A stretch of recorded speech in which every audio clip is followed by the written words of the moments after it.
as I said, it's a very healthy drinking, and you hear Fabrice talks about climate change. I think that's very, very important, and you would see why. Because the one thing I can say about the French, they are very practical. They are very healthy. Um, this is about, again, this is about the Deutz, the House of Deutz. So I will like to stick with the House of Deutz as an homage to the House of Deutz.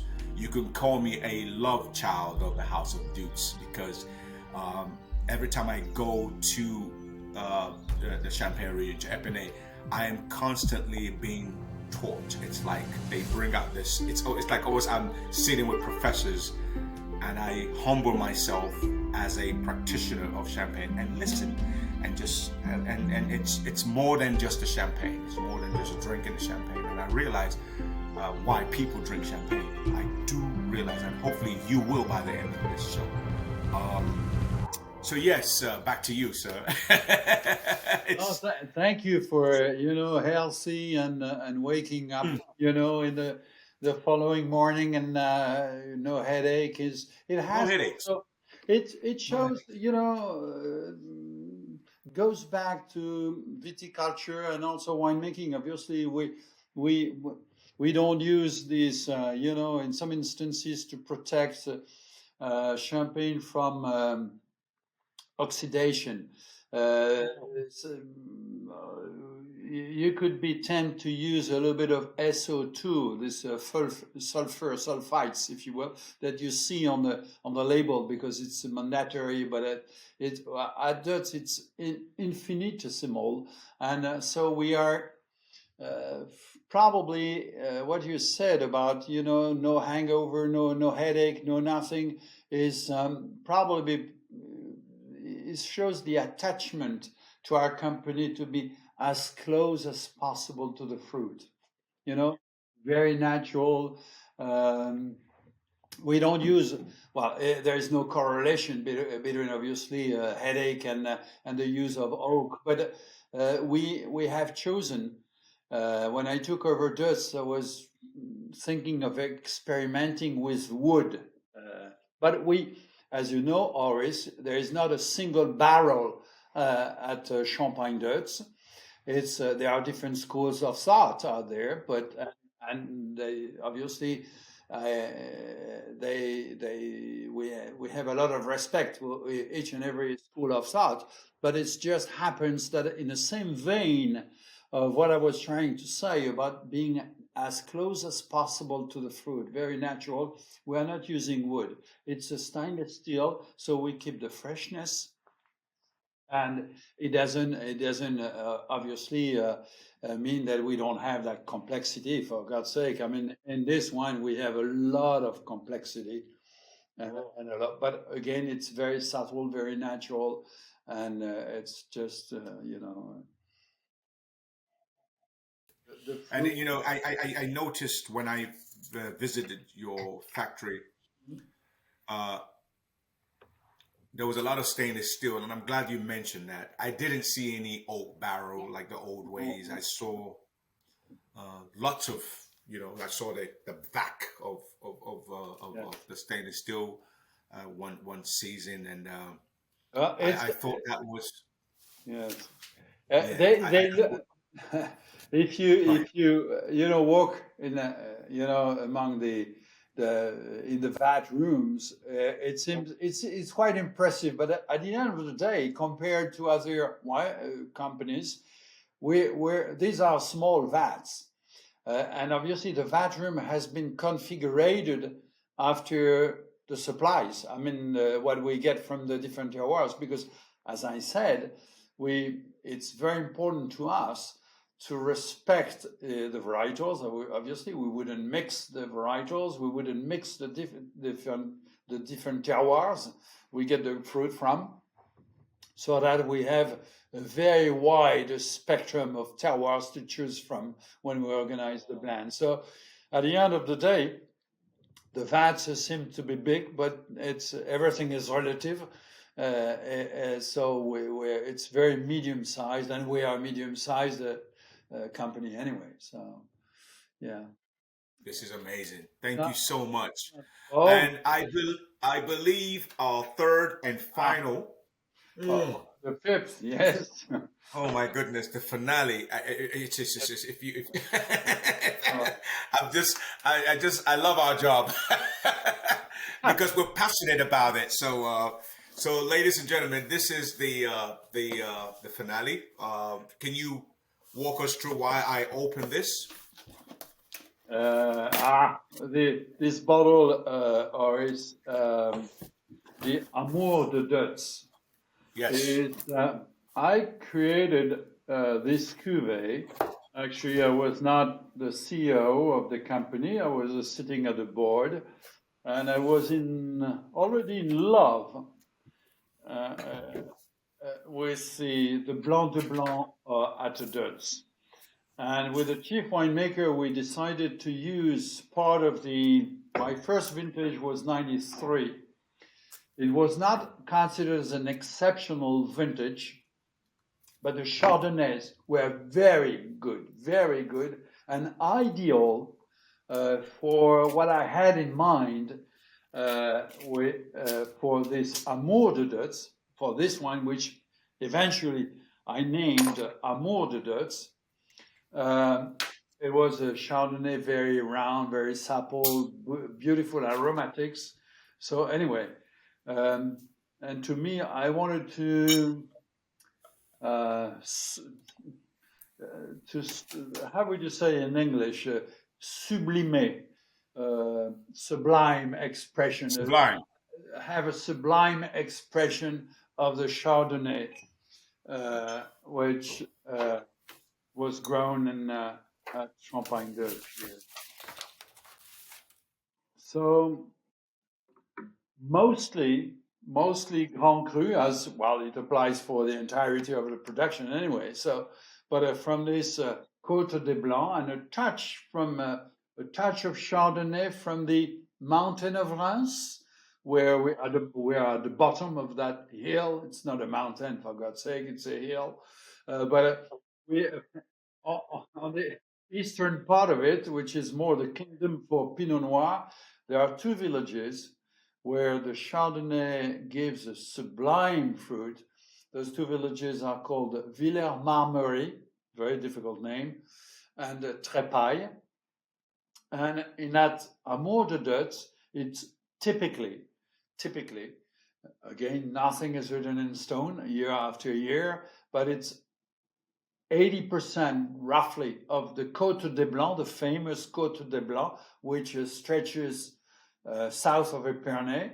And you have the beautiful terroirs of Avize for the finesse, Ménil-sur-Oger for the backbone, the structure, and other villages, obviously, which will ring the bell, like Cramant, Auger, Vertus.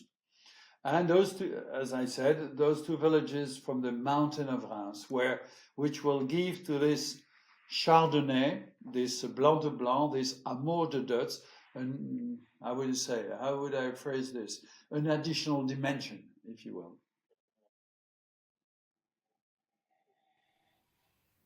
Mm. So This is so. This is I like it. It's broad. It's vibrant. it's Huh? it's vibrant, it's broad, Yes. it's Velvety. Velvety. bravo, Very. bravo. The Um, texture is smooth and velvety. I agree. and I'm gonna use a word. It's Okay. buttery. Ah, Buttery. oui. That's battery is that was the age, and there is a very specific complexity that typically is the hallmark of 2011.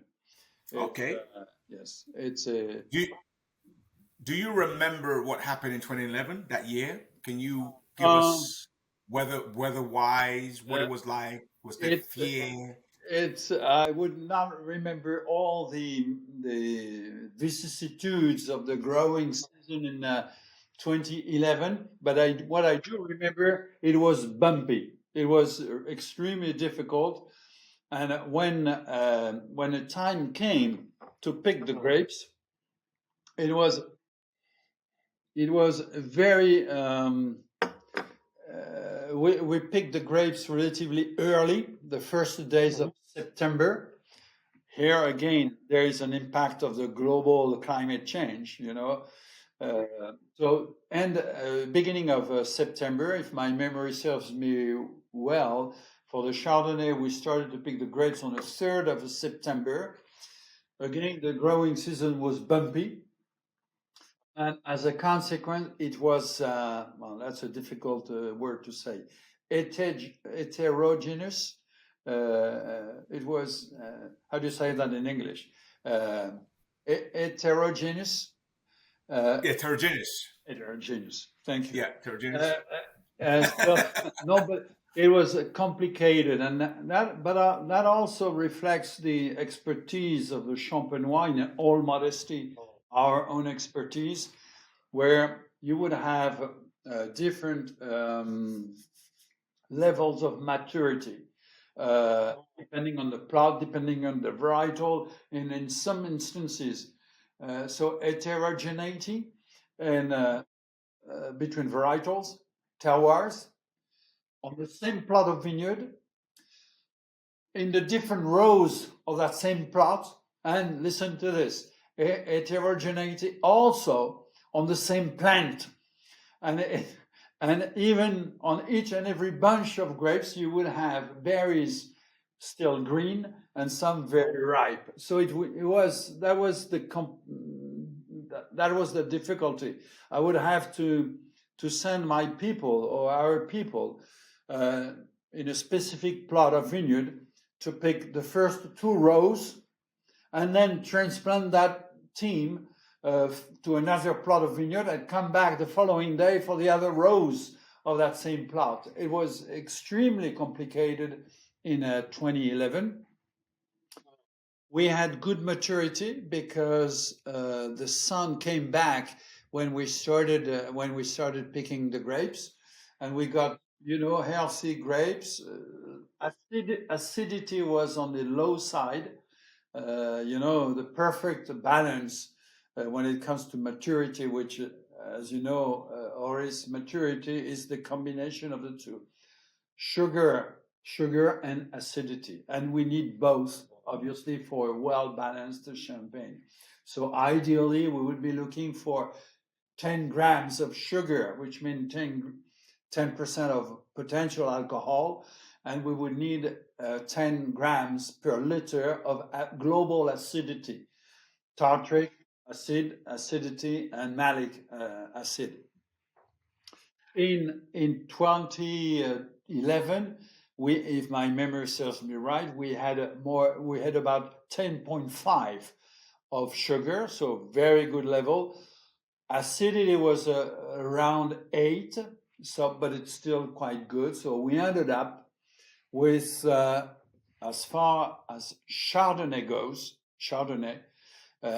we ended up with very good batches of excellent Chardonnay. We could not produce William Deutz, remember the one we had before, the tête de cuvée combining Pinot and Chardonnay. We couldn't do that in 2011 because, unfortunately for the Pinot, it was more complicated. But 2011, for the Chardonnay, we did succeed in making a great Chardonnay, a great Amour de Deutz, with, yes. So, oh, by the way, you know what amour means, obviously. Amour means Yes. yes. Love. Exactly. You know, I don't want to be biased, but I have a huge big bottle of Amor de Deutz. You guys bottled one for myself and my wife. We haven't opened it yet. Good. Well, because since then we've been having children. since that since that wedding. So we made a decision that this year my wife we put a cap on bringing children into the world, and we're going to adopt. And so my wife said, I need to save myself to drink that bottle of Amour de Deutz. So, Well, and you you know, know, I'm sorry. no, so, I, so we still have this big bottle, which was given to us by you guys. Again, uh, and I don't want to be biased. There are lots of champagnes out there I'm a fan of, but Deutz is one of my favorite because they constantly educate me on the champagne and the wine process. And it's very normal for the mentor and the disciple to stick together because the one who takes somebody and teaches them about the terrain of wine and champagne and the understanding of it, um, Dutz has been doing that with me the last few years. Now, look, you guys know what I do for a living. I'm not. No, look, if I wasn't in the business of acting and producing films or around films, I swear to the heavens, because I've sold many champagne and wine as a waiter, and this means a lot to me because when I was a waiter in Miami Beach as a before I became a model and an actor, where I was discovered, I needed to make money. So one of the things the director of that restaurant in Miami Beach, it was a restaurant, and you guys could do the math, right next to Gianni Versace's house, which was not Gianni Versace's house at that time. It was the Victor Hotel, which was taken down. This MG of this restaurant said to me, Oris, and he was Greek, a Greek tycoon, very wonderful guy. I remember, his first name, Constantine. He said to me, if you are going to make a lot of money, since you get 15% of every sale, I would advise you to study your wine, your champagne, and your whiskey if you're going to make money. Because the way to make money as a waiter in 93, 94, for me in the 90s, was to sell the top and the best of the wines and champagne. And to do that, you needed to study. And he said to me, I would advise you not only to study, but to go to these places as you move on in life. I didn't know 30 years later that I would go on after, being successful. I like to say I am successful at what I do as an actor. I mean, hey, I'm not the biggest name on the list there, but trust me, I have fed my family. I have traveled the world, and my family are happy. But one of the things I learned was with Deutz, visiting the Champagne region brought back a lot of memories. And not only brought back a lot of memories, I was able to understand the terrain, how champagne, wine, I mean, you go deep, from the roots to the top. So, yeah, here we are. So that's thank you. that's wonderful. Well, Oris, thank you for mentioning this. It's Mm, we feel exactly the same. We have the same spirit. It's when it comes, it's not only producing wine, but it's transmitting values, and it's transmitting knowledge and trying, in all modesty, to educate people as much as we can. So it's yeah, that's what it's all about. Thank you for mentioning the anecdote on the big bottle that you have and you keep under your pillow, as I understand, for the good opportunity when the good opportunity rises to open it. That brings me to say a few words about champagne as a wine which has a fantastic, I repeat, fantastic potential for aging. It's a how would you say, preconceived idea sometimes that champagne has to be consumed very quickly. To the contrary. Champagne age, a well-born champagne, that is, can age, 20, 30 years. Those two têtes de cuvées, Oris, yeah. you can put them under your pillow Yes. for These are those, so to speak. Those two are, about 10 years of age now.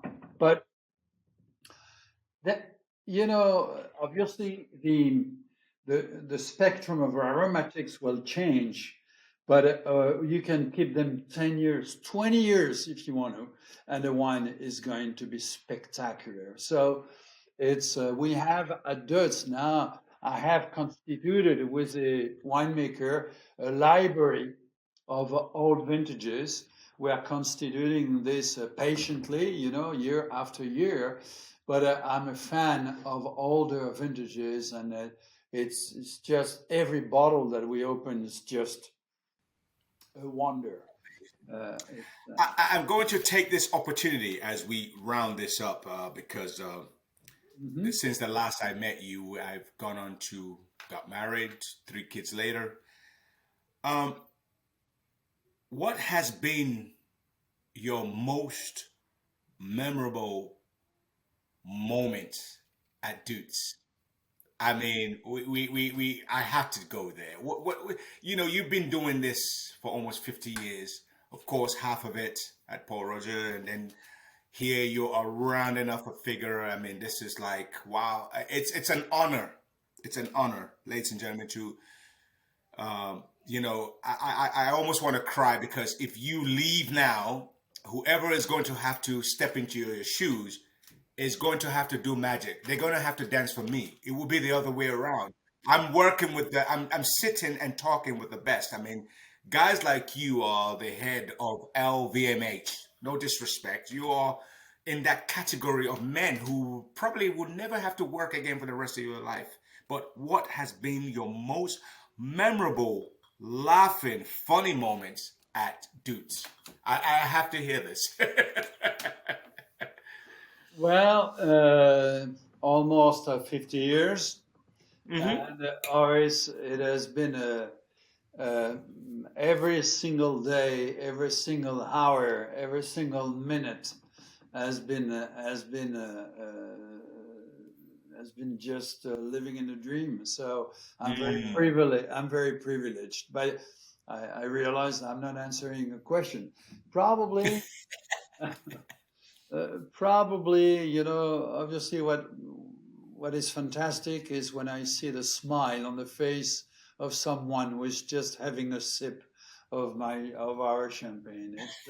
It's no, that's a simple thing to say, and I apologize for that. But so it's that always makes my day. Apart from this, obviously. I'm glad and I'm proud, with the help of my technicians, obviously. I'm glad we created this Amour de Deutz, which at the end of the day, first vintage being 93, is relatively young within the industry, in that segment of the so-called tête de cuvée. So, and now it has become an iconic wine. So probably when I exit this planet, after all these decades of me having lived that passion for wine and for champagne, I'll keep obviously something that I will remember the excitement of creating that cuvée and seeing it moving up the ladder. It's still a small production, but it's well recognized. And well, this Amour de Deutz, I was asking the question, well, you know what amour means, obviously, and everybody knows that it means love. But amour is, I'm trying to point at him, the little guy behind me. That statue, yes. You see? The angel. Yes, I see it. The beautiful statue. Voila. This statue is a Cupid, is an angel, but it's in French. It's also called an amour, and I made of this little guy sort of a symbol of the company. But to me, his graciousness was kind of reflected in the different cuvées we have, from the Brut Classic up to the Amour de Deutz.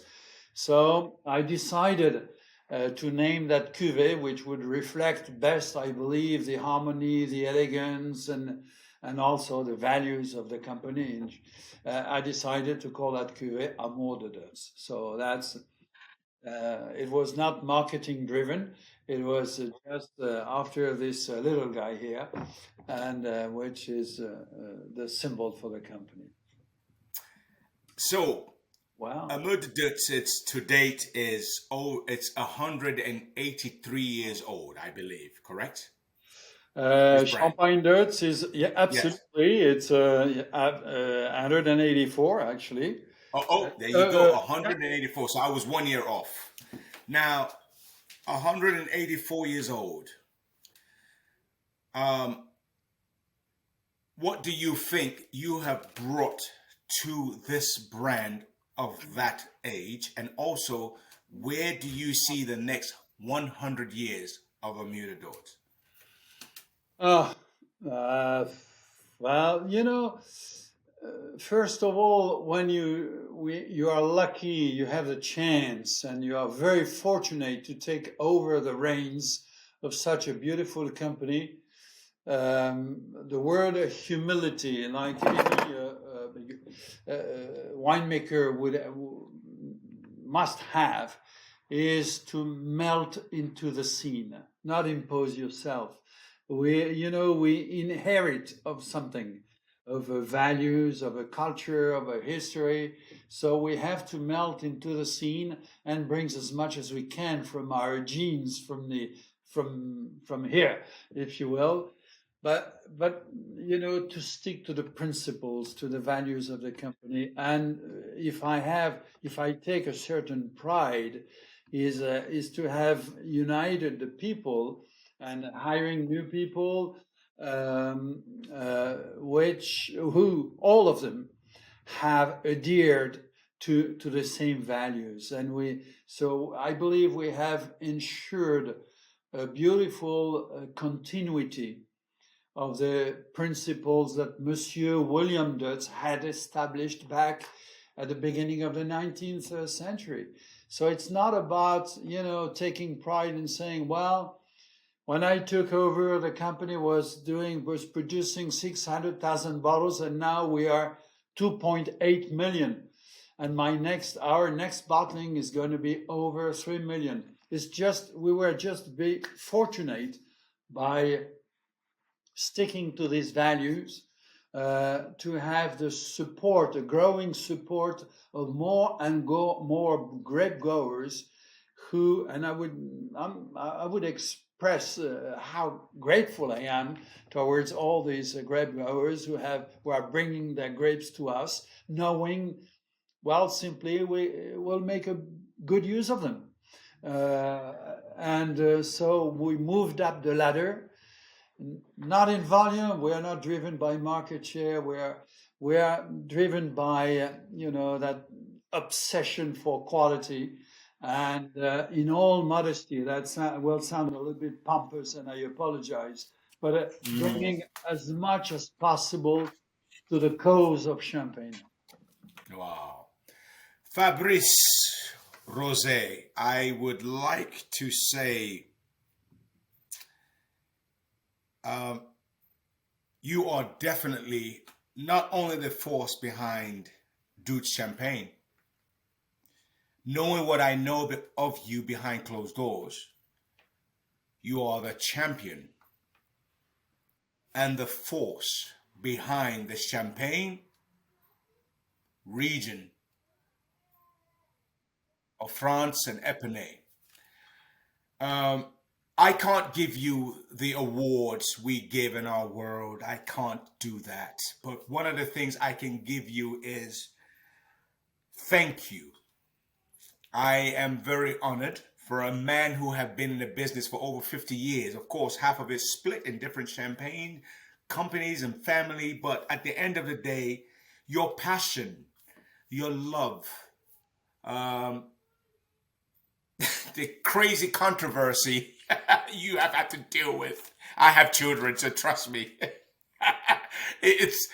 And the way you've handled controversy But at the end of the day, one thing you have done and one thing I like about you is your mentality of diversity.